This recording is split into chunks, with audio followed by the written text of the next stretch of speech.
I never thought I'd be writing something like this, but here I am. My name's Adam, I'm 34, living in Portland, working as a graphic designer for a marketing firm. I've always been the laid-back, go-with-the-flow type. I'm not the dramatic kind, and I've always believed in giving people the benefit of the doubt, until now that I met my wife, Sarah, about 10 years ago at a mutual friend's barbecue. She was different, confident, witty, the kind of person who could make anyone in the room feel like they mattered. I was hooked from the start. We dated for a couple of years, moved in together, and eventually tied the knot 6 years ago. Our relationship always felt solid. We had our ups and downs, sure, but I thought we were in it for the long haul. But about a year ago, things started feeling off. Sarah got a new job at a tech startup, and with it came a whole new group of friends. She started hanging out with them more, staying out late for team bonding events, and spending weekends at work retreats. At first, I didn't think much of it. I trusted her. I mean, why wouldn't I? We'd built a life together, but then the little things started adding up. She became more secretive with her phone, turning the screen away when I walked by. She started picking fights over nothing, like she was looking for reasons to be mad at me. And the intimacy? Practically vanished. I told myself it was just the stress from her new job, that we'd get through it like we always did. But deep down, I knew something wasn't right. What I didn't know was just how far from right things actually were. It's crazy how one random, seemingly insignificant moment can flip your whole world upside down. That's exactly what happened to me. It was a Tuesday night, and Sarah had told me she was going to grab drinks with some coworkers after work. Nothing unusual, this had become a regular thing since she started at the new job. I figured I'd just have a quiet night in, order some takeout, maybe catch up on a show we used to watch together before life got complicated. But then, halfway through my dinner, I realized she left her iPad at home. Now, I'm not the type to snoop. I never had a reason to. But something about the way things had been lately, the distance, the coldness, the way she snapped at me over nothing at all, gnawed at me. I told myself I was just being paranoid, that I'd check something quick, maybe see what she'd been up to on social media, and put my mind at ease, but I didn't find peace. When I opened her iPad, I saw her messages were still logged in. I hovered over them for a second, debating if I should even look. But curiosity, or maybe it was instinct, got the better of me. And that's when everything unraveled. I scrolled past the usual workgroup chats and texts with her family until I saw a thread with someone named Jess. I didn't recognize the name, but the frequency of their messages caught my eye. So, I opened it. What I read made my stomach drop. Last night was amazing. I can't stop thinking about you. I wish I could wake up next to you every morning. He has no idea, lol. I don't even feel bad anymore. At first, I was confused. I assumed Jess was just another one of her new work friends. But the more I read, the clearer it became. Jess wasn't just a friend. Jess was the person Sarah had been sneaking around with, but here's the kicker: Jess was a woman. I sat there, frozen, trying to process what I was reading. Part of me was in shock, like my brain couldn't quite wrap itself around the fact that my wife wasn't just cheating, she was cheating with another woman. And the worst part?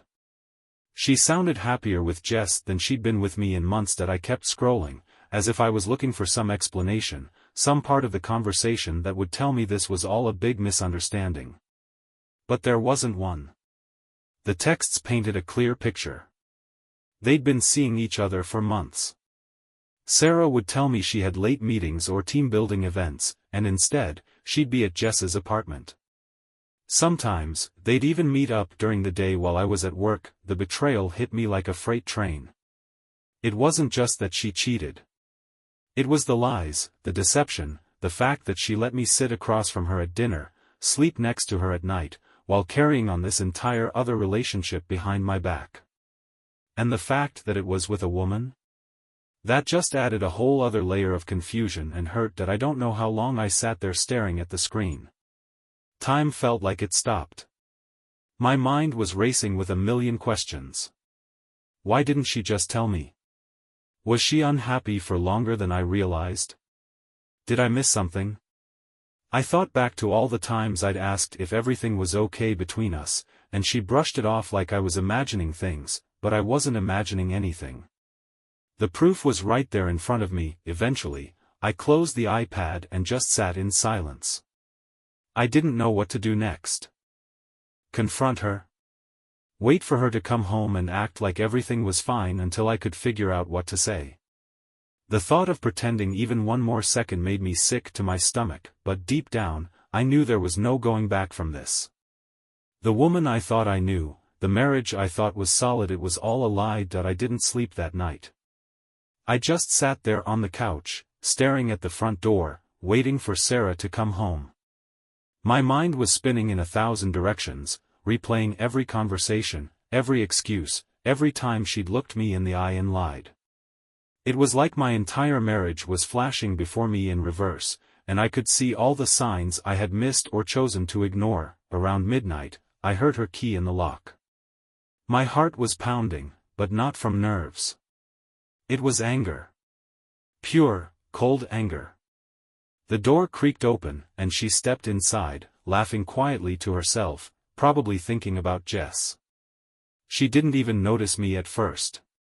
She was too busy dropping her purse by the door, kicking off her shoes like it was just another normal night, but when she finally looked up and saw me sitting there, her smile froze. "Adam? What are you doing up?" she asked, trying to sound casual, but I could see the flicker of something in her eyes, surprise, maybe even fear that I didn't say anything right away. I just stared at her, letting the silence stretch between us until it was suffocating. Then I picked up her iPad from the coffee table and held it up. "You forget something?" I asked, my voice low and steady. She blinked, her mouth opening slightly, but no words came out. "I read the messages," I continued, my tone sharper now. "All of them." Her face went pale. She swallowed hard, trying to compose herself, but I could see the gears turning in her head, trying to figure out what lie to spin next. "Adam, it's not what you think," she finally said, stepping toward me. I laughed, but it was hollow, bitter.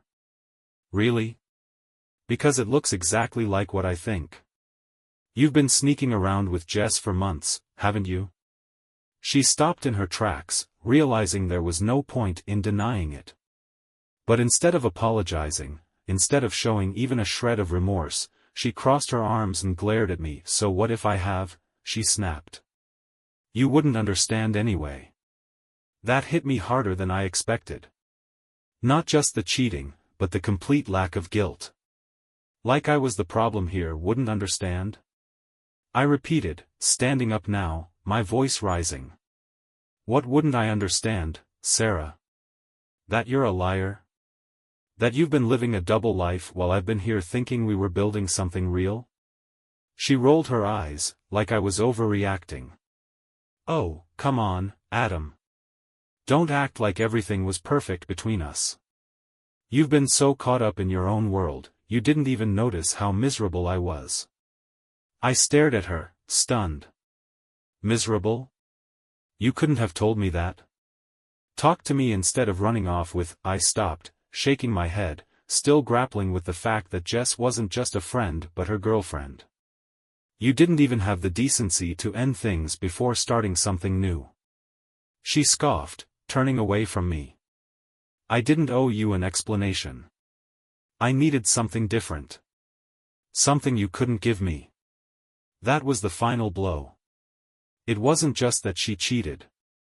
It was that she didn't care. All those years together, all the memories, the promises we meant nothing to her. I felt the anger boiling over, but I wasn't going to let her see me break. I took a deep breath, my voice cold and controlled when I finally spoke. "Pack your things, Sarah. I want you out by tomorrow." She spun around, her eyes narrowing. "You can't be serious." "Oh, I'm dead serious," I shot back. "You made your choice. Now live with it." For a moment, she looked like she might argue, but then she just shrugged, like this was all inevitable. Like I was the one being unreasonable. She grabbed her purse and headed toward the bedroom without another word. I stood there, feeling the weight of it all crash down on me. The woman I loved, the life I thought we had, it was all gone. And the worst part? I didn't even recognize the person she'd become. That night, I didn't go to bed. I couldn't. I just sat on the couch, staring at the blank TV screen, wondering how everything had fallen apart so quickly. I felt numb, hollow, like a piece of me had been ripped out, but underneath all that pain, there was something else, a quiet, simmering resolve. I wasn't going to let this define me. She may have betrayed me, but I wasn't going to let her take everything. The next morning felt surreal, like waking up in the middle of someone else's nightmare. But it wasn't a dream. It was my reality. I'd spent the entire night sitting on that couch, staring at nothing, trying to process how the woman I'd loved for nearly a decade had turned into a stranger overnight. That I could hear Sarah moving around in the bedroom, packing her things. Every sound, the zipper of a suitcase, the rustle of clothes, felt like a punch to the gut. But I didn't get up. I didn't confront her again. I'd said everything I needed to say the night before. There was nothing left to salvage. When she finally emerged, suitcase in hand, she barely looked at me. There was no tearful goodbye, no last attempt at an apology. She just stood there for a moment, as if debating whether to say something, then shrugged like it wasn't worth the effort. "I'll send someone for the rest of my stuff," she muttered, like I was a landlord she was stiffing on rent. That I didn't respond. I just stared at her, waiting for the door to close behind her. When it did, the silence that followed was deafening. That I sat there for a long time after she left, staring at the door like she might walk back through it any second. But she didn't. And the longer I sat there, the more the reality of it all started to sink in. She was gone. The woman I thought I'd grow old with, the person I'd built my life around, had walked out without so much as a backward glance. And the worst part? I didn't even know if I was angry, heartbroken, or just relieved. It was like all those emotions were tangled together in a mess I couldn't begin to untangle. Eventually, I forced myself to move. I walked into the bedroom, the one we used to share, and saw the empty space in the closet where her clothes had been. Her side of the bed was bare, the little nightstand where she kept her books and jewelry now emptied. That's when it hit me, she wasn't coming back. That I sat on the edge of the bed, my head in my hands, and for the first time since I found those messages, I let it all out. The anger, the sadness, the betrayal, it all came pouring out in a wave I couldn't hold back. I wasn't just mourning the loss of our relationship, I was mourning the future I thought we'd have, the person I thought she was, the version of myself that believed in us. But after the tears dried and the initial shock faded, something strange happened. That I felt lighter. It was like, in the middle of all that pain, there was this tiny spark of freedom. I didn't have to keep pretending anymore. I didn't have to live under the shadow of her lies. As much as it hurt, there was also this weird sense of clarity. I knew exactly where I stood. And for the first time in a long time, I knew what I had to do next. That I started small. I gathered up the photos of us from around the apartment, the ones from our wedding, vacations, those random candid shots we'd taken over the years, and I packed them away in a box. Not because I wanted to erase the past, but because I needed to make space for something new. The apartment felt different without her stuff everywhere. At first, it felt empty, like something was missing. But as the days went on, I realized it wasn't emptiness, it was space. Space to breathe, to think, to figure out who I was without her. I threw myself into work, took on extra projects just to keep my mind busy. But when I wasn't working, I found myself picking up old hobbies I'd let fall by the wayside, playing guitar, sketching, even hiking on weekends. Things I used to love before I got so caught up in being Adam and Sarah that I forgot who just Adam was. Of course, it wasn't all smooth sailing. There were days when the weight of it all felt crushing. I'd wake up expecting to see her beside me, only to be met with an empty bed. I'd hear a song or see something that reminded me of her, and the pain would hit all over again. But each time, it hurt a little less. The hardest part, though, was dealing with the questions. From friends, from family, from people who didn't know the whole story. What happened between you two? Did you guys just grow apart? Is there any chance you'll work things out? I didn't have the energy to explain the whole messy truth. How do you tell people your wife left you for another woman without feeling like the punchline of a bad joke?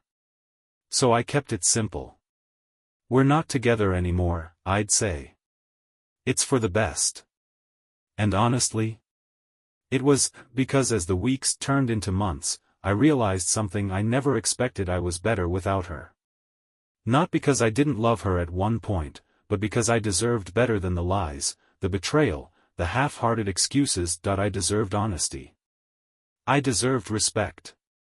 I deserved me, and slowly but surely, I was finding my way back to that. It's weird how life keeps moving, even when you feel like yours has hit a wall. The days kept coming, the sun kept rising, and I realized I had two choices: stay stuck in the wreckage or start digging myself out. So, little by little, I chose the second option. The first real step I took was reclaiming my space. The apartment felt like a graveyard of memories: her favorite throw blanket still draped over the couch, her coffee mug sitting on the kitchen shelf, the scent of her perfume lingering in the bedroom. It was like she was everywhere and nowhere at the same time. One Saturday morning, I woke up with this sudden burst of determination. I grabbed a bunch of trash bags and started purging everything that reminded me of her. The photos were already packed away, but now it was time for the other stuff. Her books, her clothes she'd forgot to take, even the random knickknacks we'd picked up on vacations, they all went into boxes. Some of it I donated, the rest I dumped in storage. I didn't need to burn it all in some dramatic ritual. I just needed it out of sight, out of mind. Once the apartment was cleared, I decided to make it my own again. I rearranged the furniture, painted the walls a fresh color, even bought new bedding. It wasn't about erasing her, it was about reclaiming the space for me. For the first time in a long time, the apartment felt like home, not a reminder of what was lost, but a blank slate of what could be. But it wasn't just the apartment that needed reclaiming. I needed to find myself again. Before Sarah, I had hobbies, passions, things that made me feel alive. Somewhere along the way, I'd let those things slip through my fingers, caught up in the routine of married life.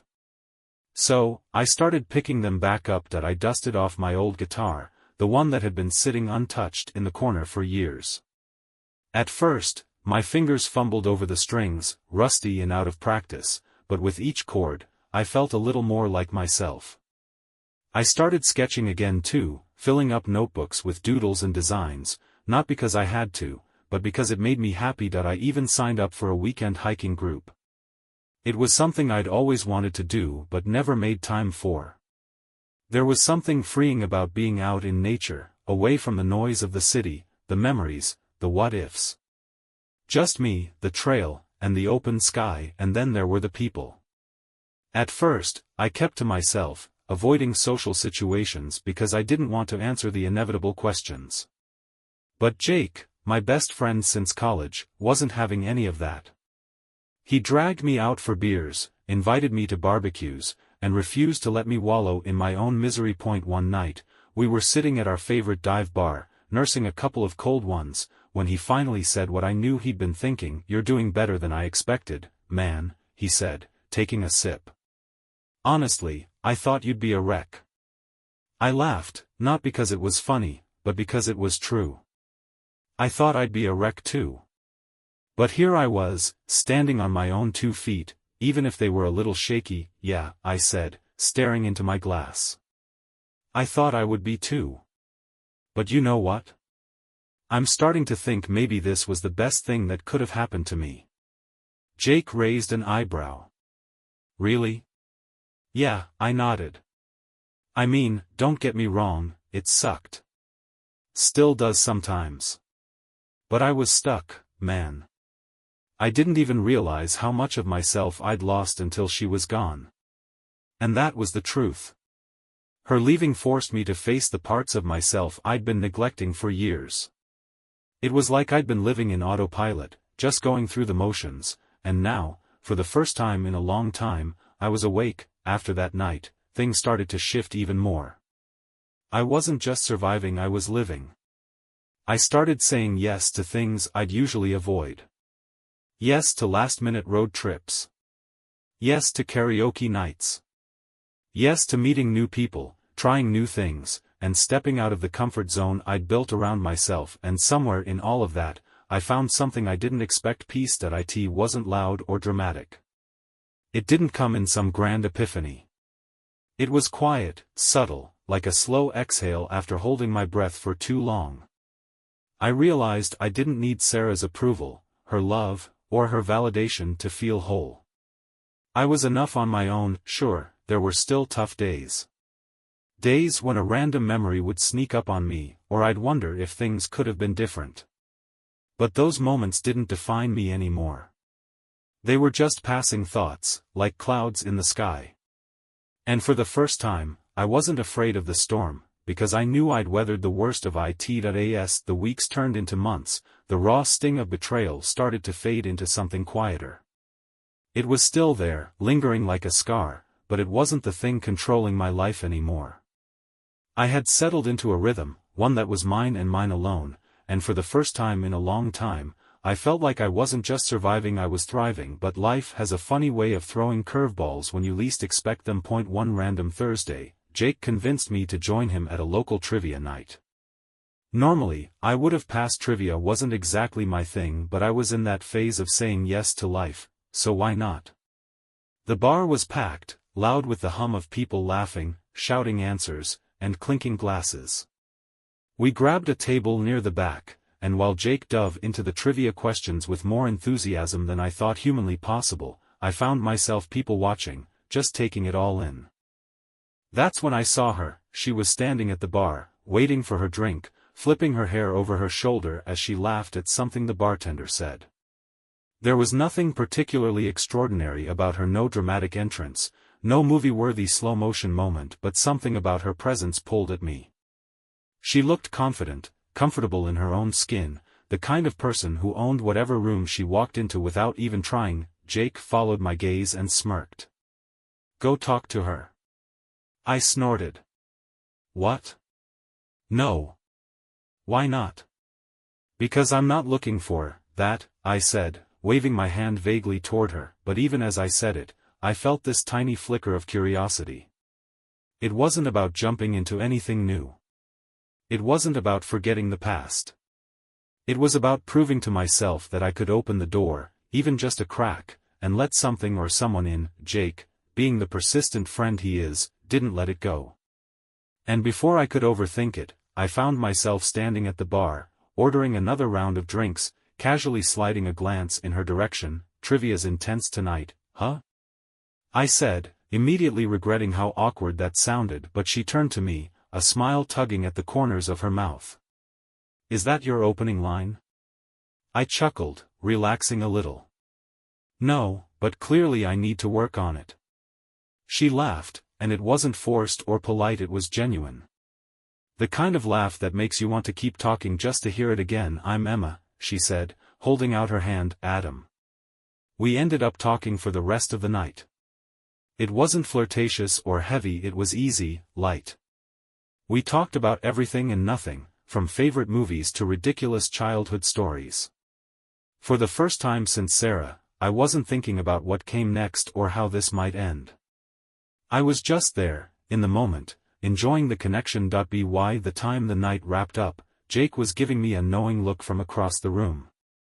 Emma and I exchanged numbers not because I felt like I had to, but because I genuinely wanted to see where things might go. The days that followed felt different. I wasn't rushing into anything, but I found myself smiling more, looking forward to her texts, our random meetups for coffee or late-night walks. It wasn't about filling a void Sarah left behind, it was about discovering that I could connect with someone without losing myself in the process. But as things with Emma slowly unfolded, I realized there was another challenge I hadn't anticipated. Trust. It's one thing to rebuild your life after betrayal, to find your footing again. But trusting someone new? That's a whole different battle. There were moments when I felt the old fear creeping in. When Emma would cancel plans last minute, or when she'd get a text and glance at her phone with a smile, my mind would spiral. Is she hiding something? Am I being naive again? but here's the thing: I didn't want to live like that. I didn't want to carry the baggage of my past into something new. So, I did the scariest thing I could think of. I was honest. One night, while we were sitting on a park bench watching the city lights flicker in the distance, I told her everything. About Sarah. About the betrayal. About how I wasn't sure if I knew how to trust someone fully again. Emma listened quietly, not interrupting, not rushing to comfort me. When I finally finished, she took a deep breath and said, "I'm not Sarah, Adam. But I get it. Trust isn't something you just decide to give, it's something we'll build together, if that's what you want." And that's when I realized it wasn't about her earning my trust. It was about me being willing to let it grow. From that point on, things felt different in the best way possible. There was no pressure, no expectations. We were just two people navigating life, learning from the past without being chained to it. But the biggest revelation didn't come from Emma, or even from the relationship itself. It came from me. I realized that Sarah's betrayal didn't break me, it revealed me. It showed me where I was vulnerable, where I needed to grow. And it taught me that even after the worst kind of hurt, I could still open my heart without losing who I am. Life wasn't perfect. It never is. But it was real. And for the first time in a long time, I felt ready to embrace whatever came next, not because I needed someone to complete me, but because I was already whole. By the time summer rolled around, it felt like my life had settled into this unexpected, beautiful rhythm. Not perfect, but real. I wasn't waking up every morning with that heavy weight in my chest anymore. The apartment, once filled with the echoes of Sarah's betrayal, now felt like my space, a reflection of who I was becoming rather than a reminder of what I had lost. Things with Emma were easy, but not in the lazy, take-it-for-granted kind of way. It was the kind of easy where you don't feel like you're constantly walking on eggshells or second-guessing every word that comes out of your mouth. We were just us. No pressure to define it, no rush to label it. We spent our weekends exploring the city, trying out hole-in-the-wall coffee shops, and going on impromptu road trips to nowhere in particular. I introduced her to my favorite hiking spots, and she dragged me to art exhibits I never would have checked out on my own. It wasn't about filling a void, it was about sharing experiences and growing together. But as good as things were, I'd be lying if I said the doubts didn't creep in sometimes. Trust doesn't just rebuild itself overnight, no matter how much you want it to. There were moments when I'd catch myself analyzing her texts, wondering why she was quiet, overthinking things that didn't need to be overthought. But each time, I reminded myself, Emma isn't Sarah. And I'm not the same person I was back then, either. One evening, we were sitting on my balcony, the city lights twinkling below us, when she turned to me out of the blue and said, "Do you ever think about her?" It wasn't an accusatory question. There was no judgment in her voice. Just genuine curiosity. I thought about it for a second, staring out at the skyline. Sometimes, I admitted. But not in the way I used to.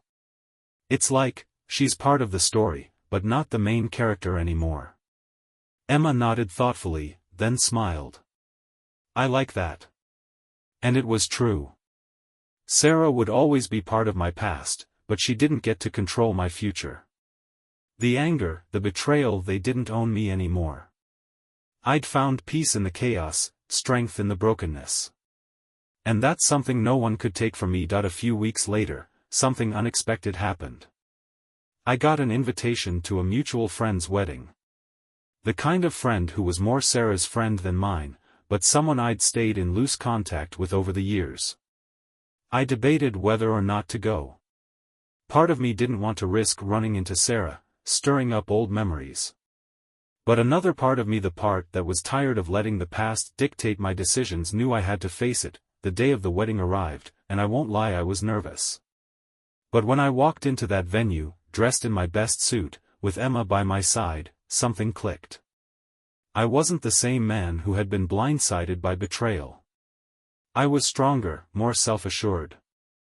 I knew who I was, and of course, Sarah was there. She was standing across the room, laughing with some friends, and when our eyes met, there was this brief moment of recognition.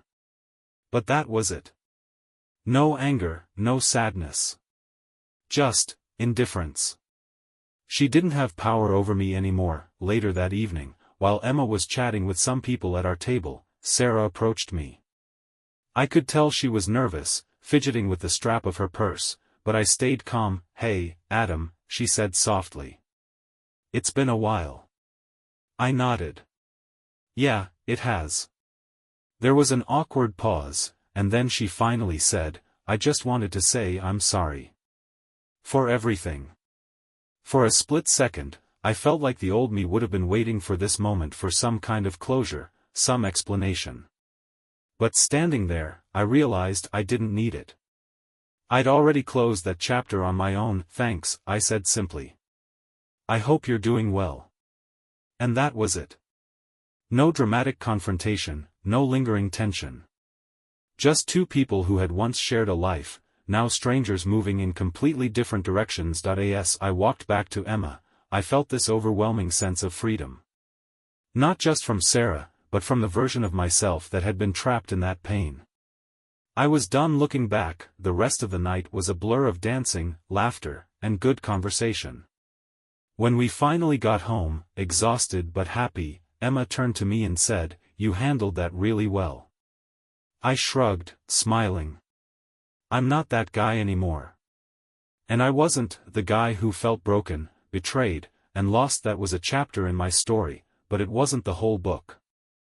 I'd learned to embrace the unexpected, to find beauty in the chaos, and to trust myself even when everything else felt uncertain. Life wasn't perfect.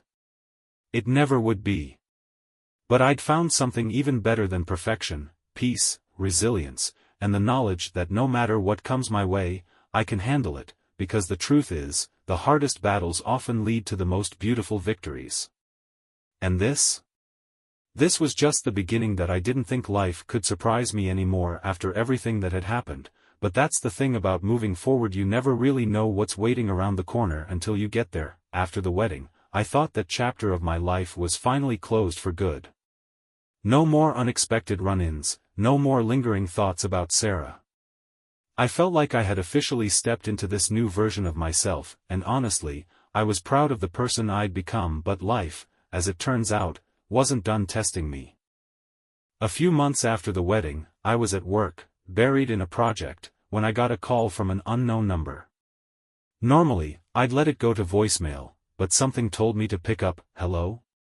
There was a pause on the other end, and then a familiar voice I hadn't heard in nearly a year. "Hey, Adam. It's Sarah." For a moment, I just sat there, stunned. I thought we'd said everything that needed to be said at the wedding. What more could she possibly want? "What's up?" I asked, keeping my tone neutral. I know this is out of the blue," she began, her voice hesitant. "But I was wondering if we could meet. Just to talk." I almost laughed. What could we possibly have to talk about? But curiosity got the better of me.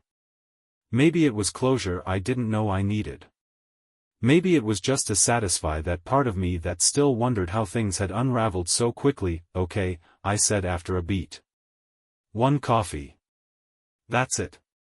We agreed to meet at a small cafe downtown, one of those places that felt neutral enough, no memories attached, no emotional landmines. When I walked in, I spotted her immediately. She looked different.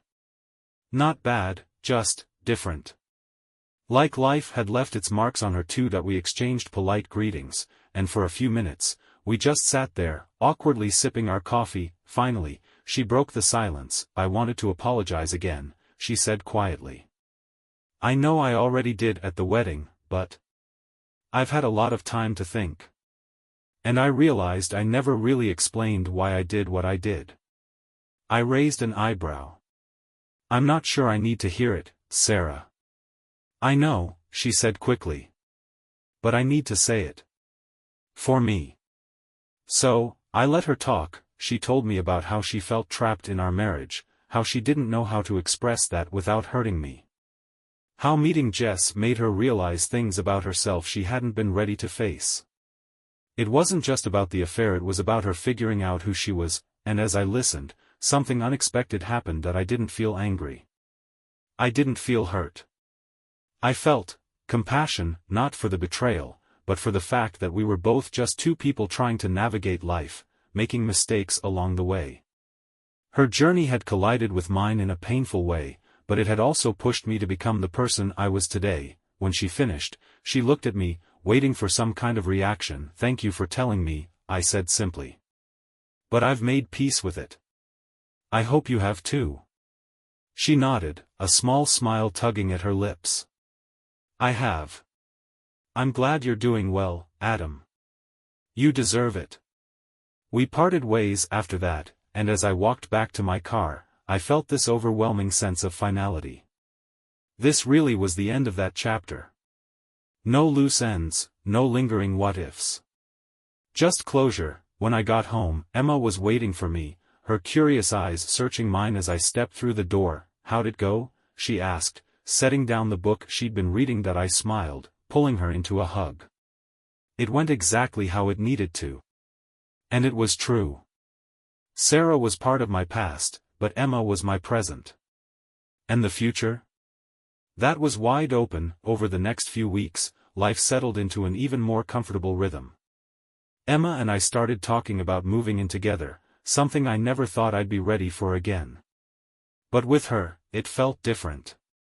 It wasn't about filling a space, it was about sharing a life. That I also decided to take a leap and open my own small graphic design studio. It was something I'd dreamed about for years but never had the courage to pursue.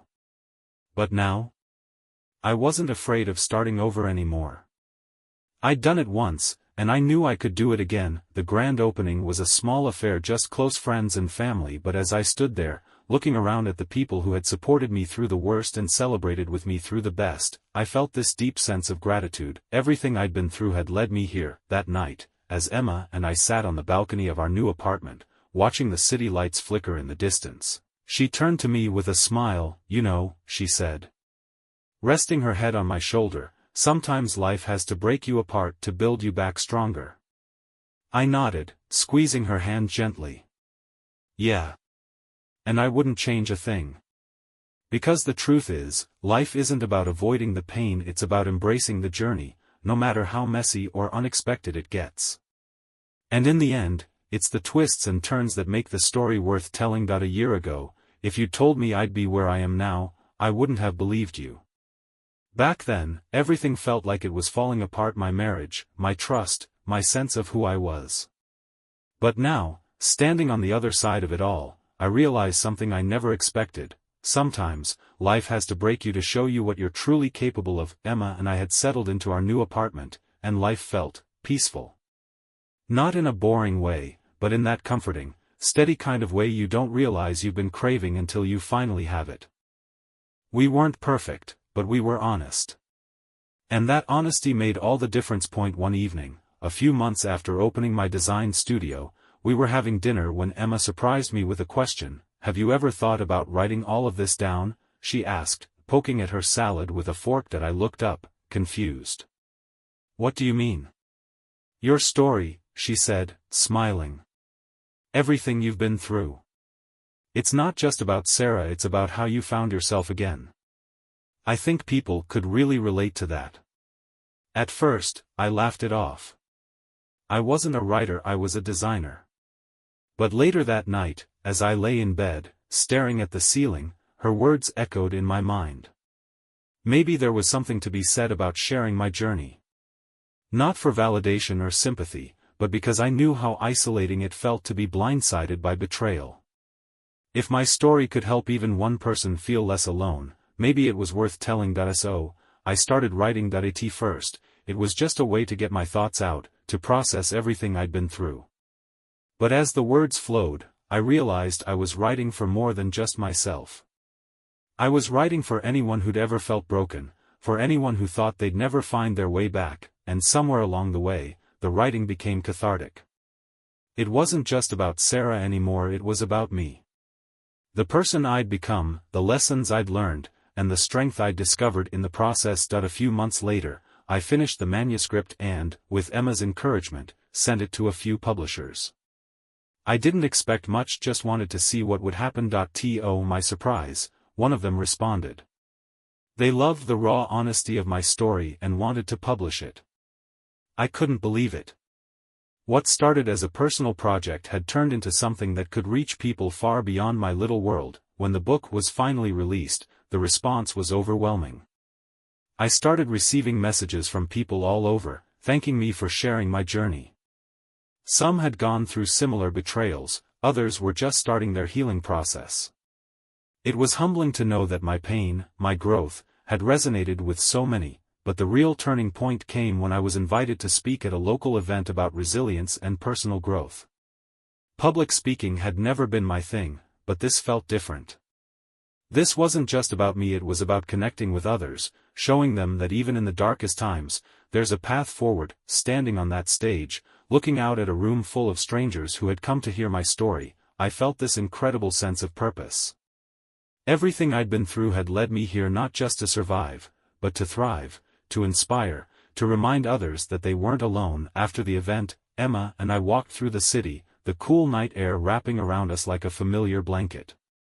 She slipped her hand into mine, and for a while, we walked in comfortable silence. You know, she said finally, I'm really proud of you.